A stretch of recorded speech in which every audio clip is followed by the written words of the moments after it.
yung fracture combo ni Saison.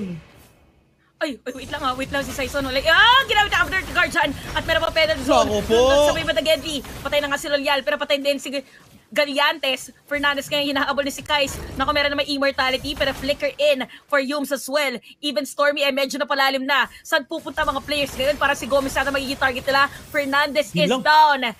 Gomez, merong Winter Crown. Minion, lilikod natin! Sino mapunta pero kay si Kais pa rin. So para delikado yata dito si Saison dahil mga players ng side ng Malaysia ang kanyang hahabulin na naka-front na player from Malaysia para yung duality ni Galiantes gamit na gamit. Pero okay, so magagaling si Lolyal na magagaling sa top lane. Ginamit na yung Glorious Pathway para masunod ng mga players. Duality, gumamit na at pumasok na rin si Gomez. Meron pang Winter Crown pero mapatay na nga yata dito. Meron another Winter Crown. Nagkagalitan na at nagkabilihan ng mga items. Buhay na si Saison.